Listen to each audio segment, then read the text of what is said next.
Hello. It is session 2 of the Mermaid Reaching Sew Along.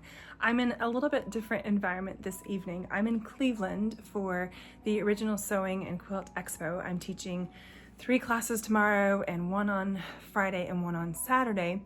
And I just got in this evening after being out of town unexpectedly. So this video will be posted late, but it's still going to be posted at some point. So we're going to talk about the actual pattern tonight. We're going to talk about large version versus small version because I had a question on that, so I'm going to cover it. We're going to talk about whether or not to cut ahead of time, like should you cut all of your fabric out or should you just do it one piece at a time? And then we're going to talk about the actual sections that we're going to complete starting May 1st. Next week, we skip a week. So next week, you'll have time to catch up, you'll have time to get your kits and your patterns together, and then we start sewing on May 1st. So let's get into the details. So I touched on this last week, but this pattern works differently than a typical legit kits. Legit kits are broken down into the same size blocks, which makes them really nice for multiple reasons. They're great because you can kind of start with the outer blocks and work your way in.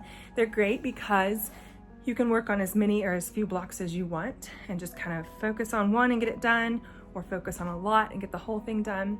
It travels well because they're all the same size. You can kind of put them in a binder and be on the road with them. At least that's what I do with mine.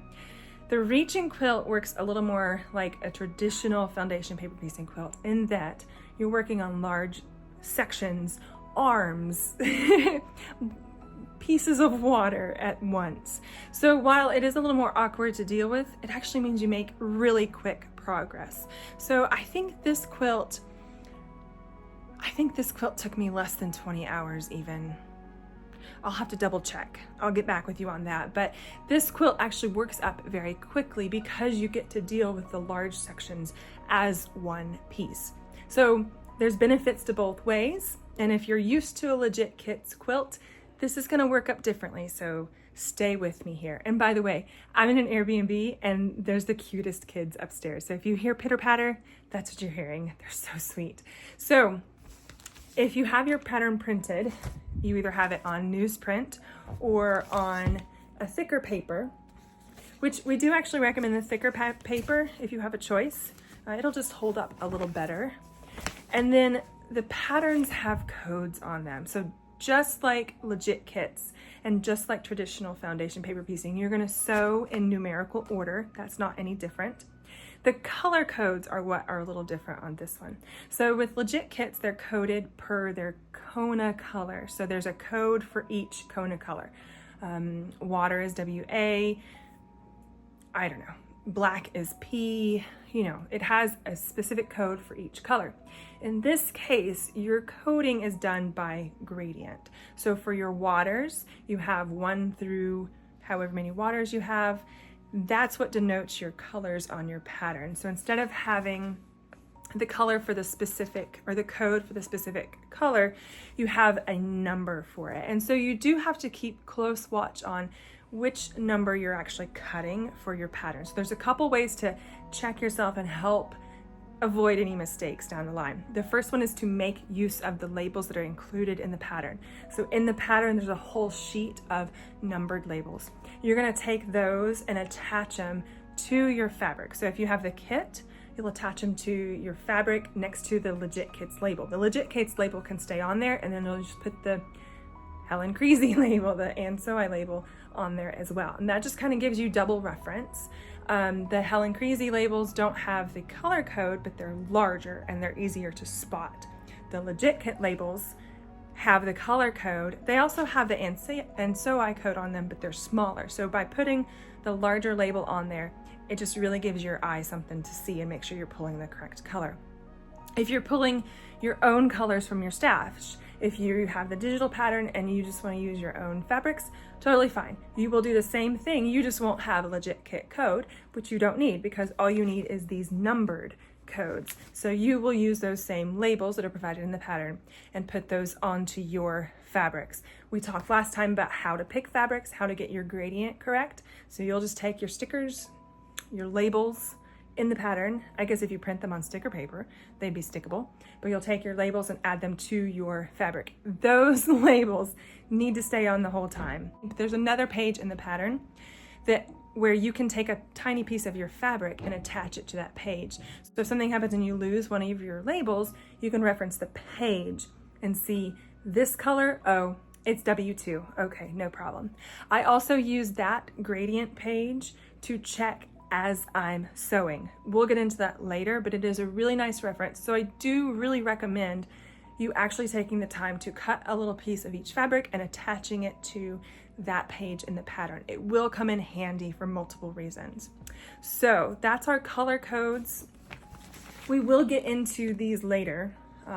Speaking of which, in this case, I recommend you only cut out the pattern pieces that we're going to currently work on. So I believe we're starting with P and Q.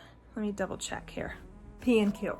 So I only recommend actually removing P and Q pieces from your pattern.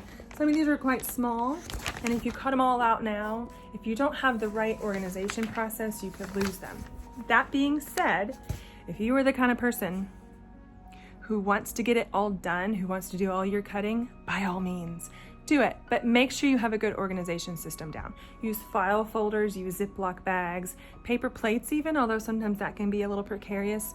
There's not a real way to make a book method like I usually do with a legit kit, but you could make your own little book. Use a seed catalog like I did in the very beginning, and label your pages and stick your fabric in there.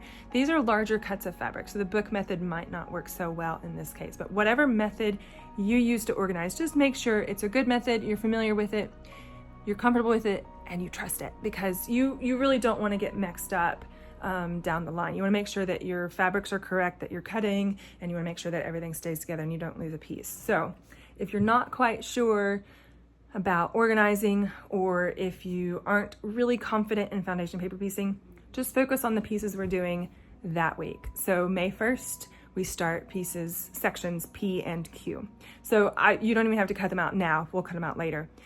Just so that you know, don't take all of your pattern pieces and cut them apart. That's all you need to know. So let's see what else we need to cover today. Oh, the size differences. So this pattern you can do in two different sizes. It's an 80 by 80 option, which is the large one, or the 50 by 50, which I think would be so stinking cute. Like, I'm gonna do me. Did I forget to record? Crisis averted. I think a 50 by 50 inch option would be precious. It would make an amazing baby quilt. It would make an amazing, like, quilt coat, maybe? I'm just saying, too big for a tote bag, but it's such a cute option. I'm gonna definitely have to make one of those, and probably I'll make it in other colors because I have the one in the kit colors now. So have fun with it. You can do whatever you want, it's your quilt. Somebody asked, is the 50 by 50 or the 80 by 80, is one of those easier? And this is really the same question that I would have for a legit kit, because a lot of people ask, what's the easiest quilt, or what's the easiest, are the smaller ones easy? They just seem easier because they're small. What happens is you shrink that 80 by 80 detail down to 50 by 50, you have smaller pieces and you just have a lot more detail. So again, if you're brand new to foundation paper piecing, the smaller pieces might be a little more difficult. However, the payoff in that is that you don't have the giant pieces to deal with. So if your space is limited, if your budget is limited, if you don't know what the heck you're gonna do with an 80 by 80 inch quilt, make the small one. Don't let the difficulty level stop you from doing the one that you want to do. So on the other side of that, the 80 by 80 is large. So we will have some awkwardness dealing with the large pieces, but it'll go quickly. You have less detail in the complicated areas, and it's just a lot of fun to make because it is large and it goes fast, and then you can do whatever you want to with it. So don't worry, either one would be appropriate for a beginner. Either one would be appropriate for an advanced paper piecer as well. So pick the one that really speaks to you. It's the same thing I say for a legit kit. If there's a quilt that you really want to do, don't let the difficulty rating scare you away. Pick the one you want to do because that's the one that you're going to finish. You're not going to finish it if you pick it because of its difficulty rating and then you don't really like it anyways. So pick the fun one, You'll have fun. It'll be great. And the process is going to be the same for either one. So we'll work through them no matter what. So I did want to mention this time, I did hear back from pdfplotting.com, and they have generously donated 50% off an order. So if you have not gotten your pattern printed yet, or even if you have and you want to use it for a future pattern, or you want to make this one again, it's good for that. So I will be giving that away to someone. I think what we'll do is maybe use it for our first progress pics. So if you haven't yet, go ahead and post whatever progress you're making, whether it's last week's starching, maybe you're starching your fabrics, or you've got your fabric pull. Even if you're not starching, you have your fabrics picked out, or you got your kit in the mail, or after next week, you'll have some, not next week, May 1st, you'll have some progress to show. So let's say after the May 1st Sewalong session, we'll pick a winner for the 50% off pdfplotting.com. We'll pick a winner from those who have posted. If you don't feel like posting on your public, send me a picture of it. It's cool. I get it. Just send me something. I want to see what you're doing. So I love seeing progress. Helen loves seeing progress. In future sessions, we're going to talk to Helen. We're going to interview her about the pattern, what inspired her, what made her do it, the difficulties she faced, what she learned, what she would do differently, and what her favorite part is, that kind of stuff. So if you think of a question you want to hear from her, send that to me.